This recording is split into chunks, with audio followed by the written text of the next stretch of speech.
Hi everyone, and welcome to our latest coffee catch-up. My name is Rebecca and I'm working with Corporate to Community and Regional Business Network Business BM on the bushfire grant-funded Blue Mountains Business Community Resilience Project, which is helping local business communities to build preparedness, resilience and wellbeing.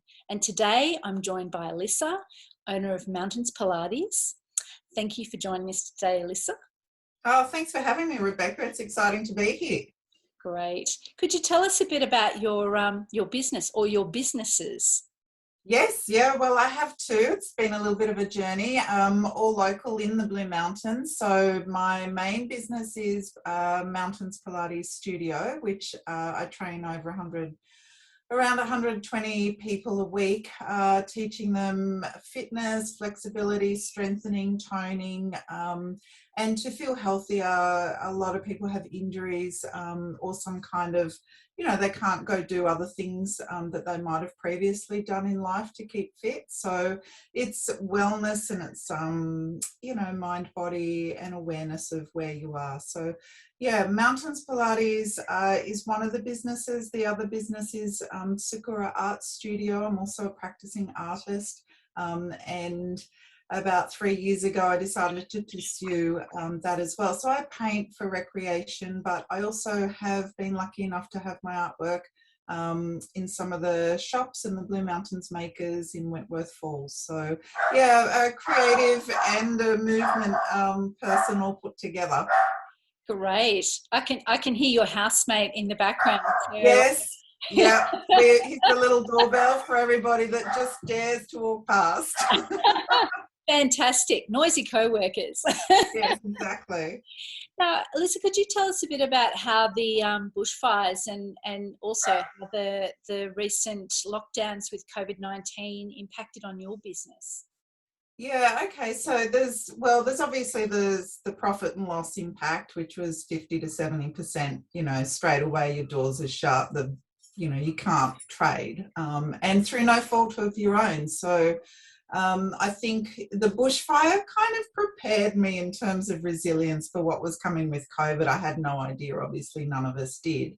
So it was a case of really the responsibility is how not to disappoint my clients. And when you're forced out of trade, these decisions are taken out of your hands. So I think with the bushfires, obviously I had to get grants and help from the government. It was very fast and it was very frightening. I mean, there's no way to describe when you're surrounded by fires, and it becomes a much bigger issue than just your business. It becomes your home, your family and your personal safety. So I think through that period, it was very, very stressful. It felt like I lived with anxiety for 2 or 3 months without like relentless just anxiety. But then you watched other people down the south coast and around the rest of the state struggling and you think, gosh, we're okay.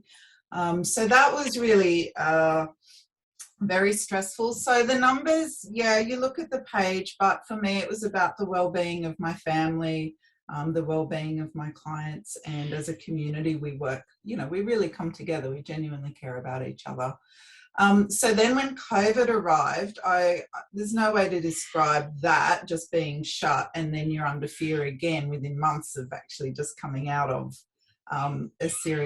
another serious episode. So I actually just, had a really big breakdown. I just really bawled my eyes out and I couldn't understand what was happening. It's like a double shock. So, shut the doors, bunkered down like everybody else, wore the masks and watched and waited to see what was happening, A, around the world, B, in Australia, C, in our community. So, and the business really took a back seat. I really just had to reframe what was happening as this is all about family, this is about community, and we'll get through. And if we don't, well, that's another issue. But I think for any small or any person living in the community at the time, your concern is primarily with your family.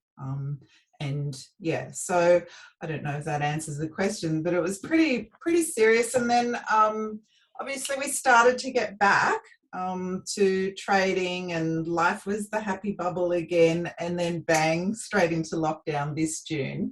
But I felt more prepared this time. It's been really interesting. I think, disaster recovery or disaster planning, when you've managed a disaster and then you're managing another one and then you haven't quite come out of it, it's almost you're still in a management framework of knowing how to cope, or that you can cope. And I think that's probably really important. Knowing that you can cope is one of the first skills of survival. Is, we'll get through this, don't know how, but just to take that line that it's going to be okay.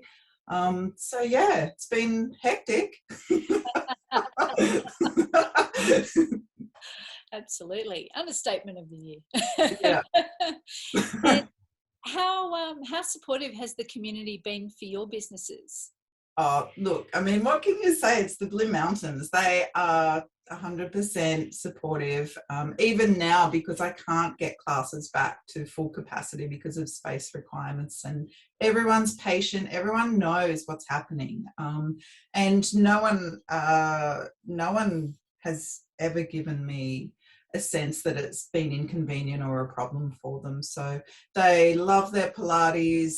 They know I would not disappoint or let them down by choice.